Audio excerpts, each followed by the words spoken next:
बरसात में कबूतरी का सोने का अंडा। वृंदावन में कबूतरी अपने सोने के अंडे को अपने पंखों की गर्माहट में सेंती हुई इस बात का इंतजार करती अपने घोंसले में बैठी हुई थी कि बरसात कब थम जाएगी। पिछले 3 दिनों से लगातार बरसात बरसती ही जा रही है।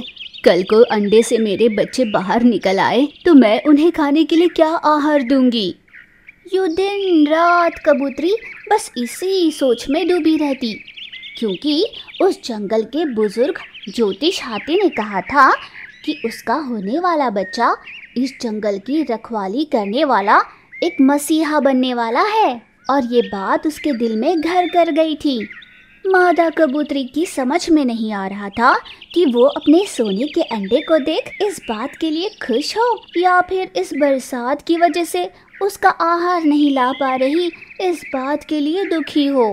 पर अगले दिन बरसात जैसे ही थम गई, कबूतरी की जान में जान आई। धन्य हो उस वरुण देवता का जिन्होंने थोड़ा समय तो दिया।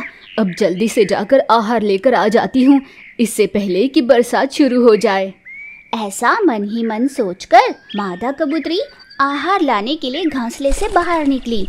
पर जब वो आहार का संग्रहण कर रही थी, अचानक से तूफानी हवाएं चलनी शुरू हो गई। कबूतरी तुरंत अपने घोंसले वापस लौटना चाहती थी, पर वो वापस आ ही नहीं पा रही थी। आंधी उसके विपरीत दिशा से तेजी से आ रही थी, जिस कारण मादा कबूतरी आगे बढ़ ही नहीं पाई। और दूसरी ओर तेज हवा के चलते पेड़ से उसका घोंसला और घोंसले से सोने का अंडा दोनों ही गिरकर पानी में बहने लगे। और नदी के बहाव में बहते बहते सोने का अंडा दूर कहीं चित्रकूट जंगल तक पहुंच गया। और इस बहाव के दौरान ही सोने के अंडे से नन्हा सा कबूतर बाहर निकला। सुनहरे रंग में चमचमाता सुंदर सा नन्हा कबूतर जंगल में अपने नन्हे कदमों से चलने लगा। चूंकि वो कोई और जंगल था, कोई भी जानवर कबूतर को जानता नहीं था। हाथी, खरगोश, हिरण सभी सुनहरे कबूतर को देख तो रहे थे, पर कोई उस पर ध्यान नहीं दे रहा था। यूं रोता हुआ नन्हा सा कबूतर कौवी, तोती और कबूतरी के पास जा रहा था। पर उस जंगल में रहे बाकी पंछी उस सुनहरे कबूतर को देख उसकी खिल्ली उड़ाकर हंस रहे थे। तुम कबूतर हो? लगता है तुम्हें कोई बीमारी है। यूं दूसरे जात के बाकी पंछी उससे देख कह रहे थे। और उनमें से एक कबूतर ने उसे देख कहा, क्या तुम कबूतर हो? पर तुम हम जैसे नहीं हो, लगता नहीं कि तुम कबूतर हो। ऐसा कहकर उस जंगल के सभी पंछी ने सुनहरे कबूतर को खुद से दूर रखा। बेचारा सुनहरा कबूतर जंगल में अकेला ही भटकने लगा। चित्रकूट के महाराज और वृंदावन के महाराज के बीच बहुत अच्छी दोस्ती थी। दोनों महाराज जब भी मिलते आपस में अपने जंगल के बारे में सामंजस्य से चर्चा करते। पर ये चालाक लोमड़ी को बिल्कुल पसंद नहीं था। वो बस हमेशा यही सोचती कि उन दोनों के बीच दरार आ जाए। अगर इन दोनों में इतना समझौता होगा तो मुझे आहार कैसे मिलेगा? मुझे इन दोनों जंगल के बीच युद्ध करवाना होगा, जिसमें कई जानवर अपनी जान गंवाएंगे और मुझे भरपूर आहार मिलेगा। ऐसे वो कुटिल योजना बना रही थी कि तभी चित्रकूट के मृगराज से लोमड़ी के लिए एक सूचना आई। दौड़ती भागती चालाक लोमड़ी मृगराज के गुफा जा पहुंची। क्या बात है लोमड़ी जी, आजकल बड़े तेवर में दिखती हो। ऐसी कोई बात नहीं मृगराज। हमारी महारानी ने खीर बनाई है, लो। खीर? मृगराज, मुझे खीर, मिष्ठान जैसे पदार्थ कुछ ज्यादा भाते नहीं हैं। भला तुम्हें खीर क्यों पचेगी? इसे ले जाओ और वृंदावन के महाराज को दे आओ। यूं मृगराज ने उसे आदेश दिया। तुरंत चालाक लोमड़ी खीर लेकर वहां से वृंदावन जंगल जाने के लिए निकली। रास्ते में नदी किनारे बूढ़ी कबूतरी बैठी हुई थी। हे वन देवता, आप आइंदा कभी इस धरती पर नहीं आओगे। आप कपटी हो, आप वहीं ऊपर रहो। यूं रुदन करती हुई कबूतरी आसमान की ओर पत्थर फेंकने लगी। लोमड़ी ने उसे ऐसे करते देखा, फिर सोचा कि भला मुझे क्या लेना देना इससे, और वो सीधे वहाँ से वृंदावन के मृगराज के पास जा पहुँचा। आओ आओ लोमड़ी जी, ये आप क्या लेकर आई हैं? ये दरअसल मृगराज ने आपके लिए भेजा है। सच? मृगराज को मुझ पर कितना स्नेह भाव है।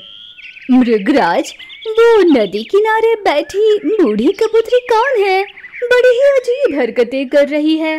वो दरअसल हाल में जो बरसातें हुई थी तब उसने अपना नन्हा सा बच्चा पानी के बहाव में खो दिया। तब से वो बस वन देवता को कोसती रहती है। अगर वो सुनहरा कबूतर होता तो हमारे जंगल के लिए हितकारी साबित होता। ये सारी सच्चाई मृगराज ने उस चालाक लोमड़ी को सुना दी। खैर छोड़ो, उस कबूतरी के विषय में क्या बात करना। तुम भी थोड़ा खीर खा लो। खीर? नहीं नहीं, मुझे नहीं चाहिए, यूं लोमड़ी ने डरते हुए कहा। क्या बात है लोमड़ी जी, आप तो ऐसे घबरा रही है जैसे मैं आपको विष खाने के लिए बोल रहा हूँ। मैं आपको और क्या बताऊं मृगराज जी, सत्य तो ये है कि इस खीर में विष मिलाया हुआ है। लोमड़ी के ऐसा कहते ही मृगराज ने झट से कटोरी को नीचे पटक दिया। हाँ मृगराज जी, मैं सच कह रही हूँ।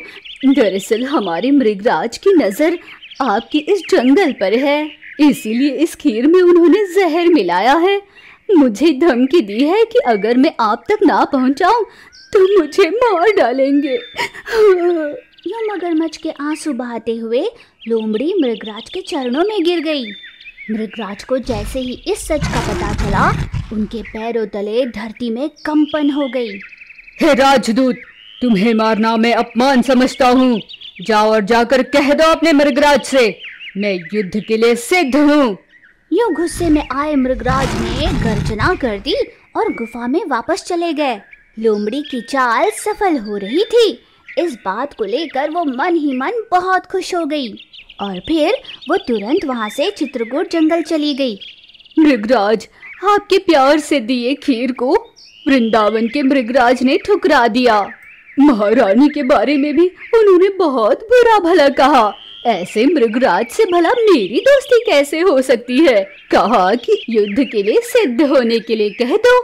यूं अनाप शनाप बातों को जोड़ जोड़ कर उस चालाक लोमड़ी ने मृगराज को बता दिया। मृगराज को इस बात का बहुत गुस्सा आया। क्या सच में उसने ऐसा कहा है? मेरी दोस्ती को इतनी तुच्छ नजर से देखता है वो? तो ठीक है, मैं भी युद्ध के लिए तैयार हूँ। यूं गुस्से में बेबाक होकर गुर्राता हुआ शेर अपने गुफा में चला गया। अब उसे ढेर सारा आहार मिलेगा, ये मन ही मन सोचकर खुश होती हुई लोमड़ी वृंदावन जंगल की ओर निकल पड़ी। दूसरी ओर जहाँ बाकी सारे पंछी आपस में खेल रहे थे, वहीं सुनहरा कबूतर अकेला जंगल में घूम रहा था। मेरे साथ ये सारे पंछी मेरे रंग की वजह से ही खेल नहीं रहे। मैं अगर इन सुनहरे पंखों को तोड़ दूं, तो मैं भी इन सभी पंछी के साथ खुशी खुशी खेल सकता हूँ। ऐसा ठानकर सुनहरा कबूतर नदी किनारे चला गया और वहाँ पर उसने अपने सारे सुनहरे पंखे तोड़ तोड़ कर पानी में बहा दिए और फिर से जोरों की बरसात शुरू हो गई।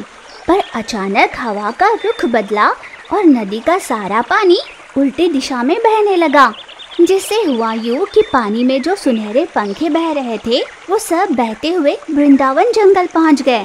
वहां पर वृंदावन के मृगराज अपने महामंत्री हाथी के साथ युद्ध की नीति के बारे में चर्चा कर रहे थे। उन्हीं के पास जाकर सुनहरे पंख पहुंचे। नदी किनारे बैठी उस बूढ़ी माँ कबूतरी ने जैसे ही सुनहरे पंख देखे, वो पहचान गई कि ये उसके नन्हे कबूतर के ही पंख है।